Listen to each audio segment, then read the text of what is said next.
Что на самом деле хотели просветители XVIII века? Освободить человечество от оков суеверий или подорвать ему веру в Бога? В этом видео мы проследим удивительную трансформацию движения от благочестивых ученых вроде Декарта и Лока к радикальным атеистам времен французской революции.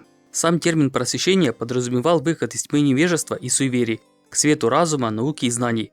Борьба с суевериями началась задолго до эпохи просвещения, например, в эпоху реформации, вследствие чего суеверия значительно ослабли.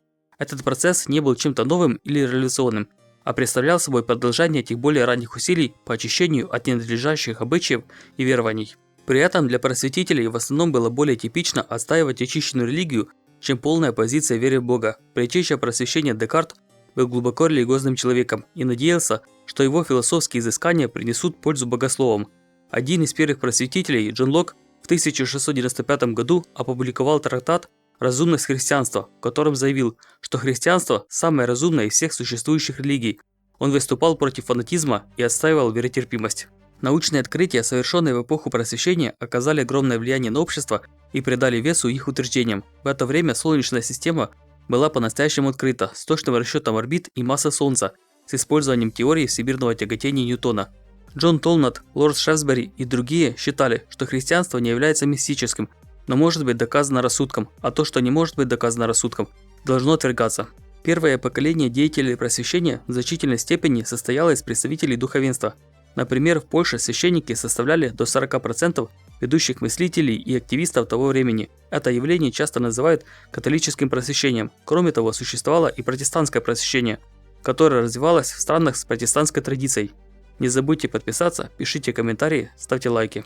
Если говорить о борьбе с суевериями, просветители не всегда подходили к этому напрямую. Они верили, что знание само по себе победит суеверие, поэтому с самого начала продвигали идею светского образования. Просветители считали, что религиозные школы воспитывают в учениках догматизм, а не разум и науку. Польский священник Гуго Калантай сыграл важную роль в создании первого в Европе Министерства образования. Но призыв к светскому образованию мог не только бороться с суевериями, сколько служить инструментом расширения государственного контроля. В эпоху просвещения многие монархи использовали идеи просветителей для централизации власти. Способом распространения знаний также было создание книг, справочников. Например, Дени Дидро создал энциклопедию, в которой объяснялись научные и философские понятия.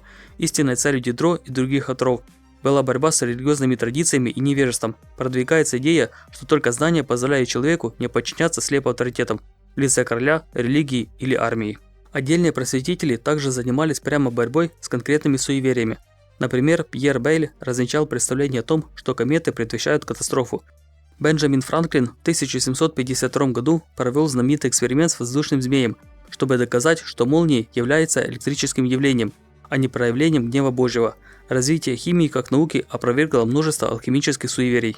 Христиан Томазий внес значительный вклад в отмену пыток и ведовских процессов, но в общем охота на ведьм ослабла не из-за просвещения, а из-за усложнения судебной системы и централизации власти. Во время Лиссабонского землетрясения 1755 года критики обвиняли церковь в том, что она использовала такие трагедии как доказательство божественного наказания за грехи человечества. Оно стало катализатором для научного изучения природных явлений. Понятие, где заканчивается борьба с суевериями и начинается противостояние с Богом, сложно определить из-за размытости этой границы. С точки зрения Писания, борьба с суевериями не всегда воспринималась как первостепенная задача, поскольку, согласно учению Христа, окончательное отделение истины от заблуждений произойдет лишь во второе пришествие, и соберутся пред ним все народы, и отделит одних от других, как пастырь отделяет овец от козлов. Матфея 25:32. Просвещение было делом элиты, интеллектуалов, в то время как большинство населения продолжало существовать в условиях экономической отсталости, социального неравенства, неграмотности и господства традиционной религии. Их религиозная критика редко выходила далеко за пределы круга философов. Просветители были в значительной степени функционерами, офицерами, бюрократами, университетскими профессорами или министрами короны, а их деятельность связывалась с интересами государства. Постепенно в среде деятелей просвещения усиливались атеистические тенденции. Это началось в основном после славной революции 1688 года и вызвало конфликт с англиканским епископатом. Джон Толланд в 1696 году в своей книге «Христианство без тайн» заявил, что Библия частично является подделкой, созданной людьми. Он вынужден был бежать в Ирландию и сравнивал своих гонителей с инквизиторами. Первоначальное протестантское утверждение против католической церкви основывается на авторитете Писания. Однако в эпоху просвещения авторитет Писания подвергается решительному сомнению.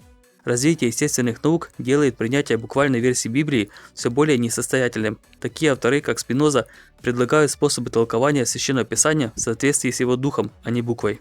Возникает деизм, Библией которого считалась книга философа Тиндала. В этой книге утверждалось, что универсальная религия природы была совершенна и неизменна с самого начала, а историческое откровение не добавляет ничего к этой религии. Деисты обычно отвергали божественность Иисуса, считая ее противоречащей разуму, при этом воспринимая его как выдающегося морального учителя.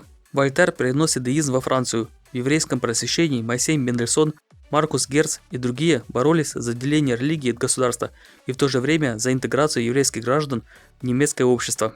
Многие из отцов-основателей США являются авторами заявлений или трактатов, которые сочувственно относятся к деизму. В своей Библии Томас Джефферсон исключил все отрывки, касающиеся чудес, посещений ангелов и воскресения Иисуса после его смерти, поскольку он пытался извлечь практически христианский моральный кодекс Нового Завета. Томас Пейн отвергал Библию, отчасти потому, что считал большую часть кровопролития в Библии морально неоправданным. Сокрушительный удар деизму нанесла критика не богословов, а шотландского философа Дэвида Юма, показавшего, что разум не столь уже разумен, как полагали деисты. Он также сильно критиковал веру в чудеса, особенно библейские. Философы просвещения больше сопротивлялись власти католической церкви, чем монархии, которая олицетворяла стабильность. Они задавались вопросом, есть ли шанс на выживание у общества, состоящего только из атеистов. Для Пьера Бейля китайское общество стало доказательством того, что религия не является необходимой для нравственности и добродетелей. Среди просветителей появился первый открытый атеист барон Гульбах. Многие тайно пропагандировали неверие, как аббат Жан Мелье.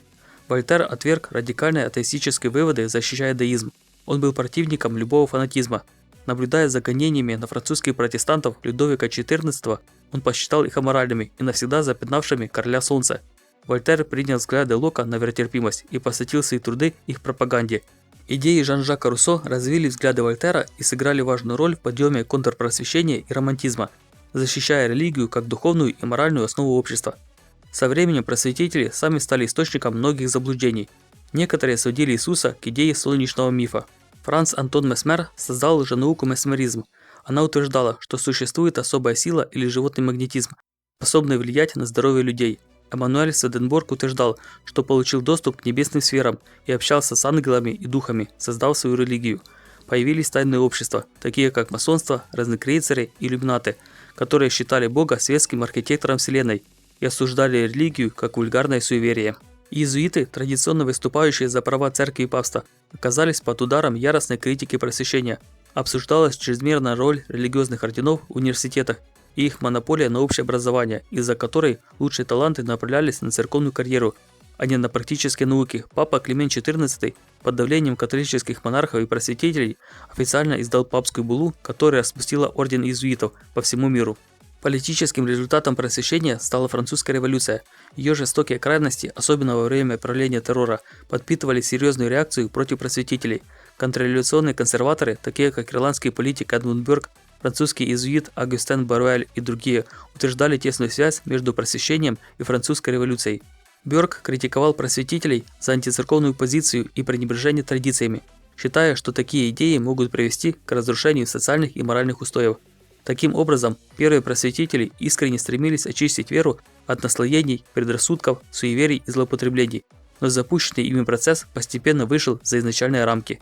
Оставляйте комментарии, делитесь своим мнением и предлагайте, как можно сделать контент еще лучше.